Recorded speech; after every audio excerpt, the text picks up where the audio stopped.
أعوذ بالله من الشيطان الرجيم. بسم الله الرحمن الرحيم.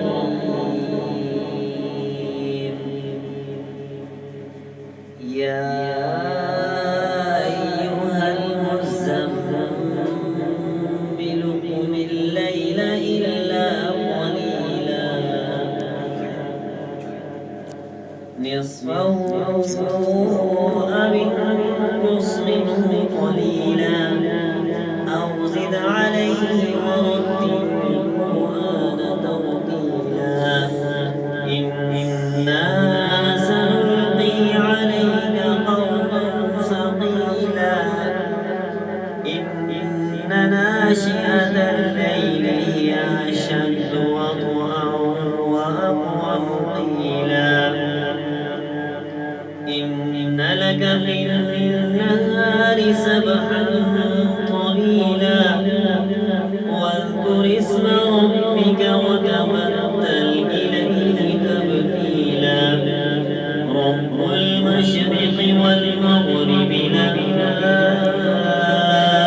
إله إلا هو فاتخذه وكيلا واصبر على ما يقولون وهجرهم هجرا جميلا وذرني والمكذبين أولي النعمة ومهلهم قليلا إن لدينا أنكالا وجحيما وطعاما ذا غصة وعذابا أليما يوم ترجف الأرض والجبال وكانت الجبال كثيبا مهيلا إنا أرسلنا إليكم رسولا شاهدا عليكم كما أرسلنا إلى فرعون رسولا فعصى فرعون الرسول فأخذناه أخذا وبيلا فكيف تتقون إن كفرتم يوما يجعل البلدان شيبا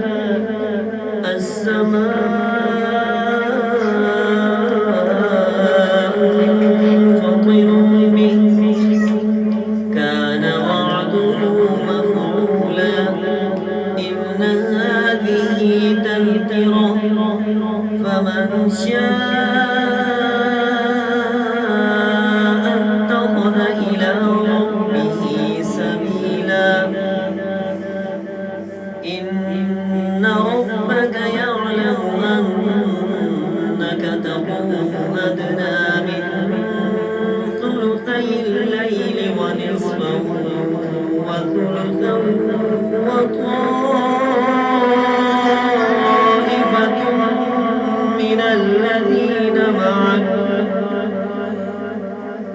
والله يقدر الليل والنهار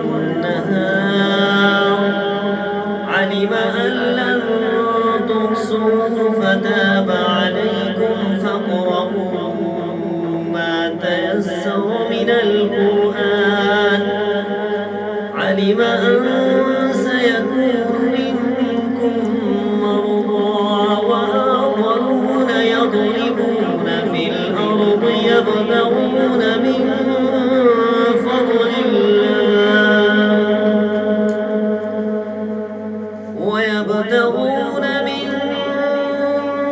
فضل الله وآخرين يقاتلون في سبيل الله فاقرؤوا ما تيسر من القرآن وأقيموا الصلاة وآتوا الزكاة وأقرضوا الله قرضا حسنا وما تقدموا لأنفسكم من خير تجدوه عند الله وخيرا وأعظم أجرا واستغفروا الله إن الله غفور رحيم صدق الله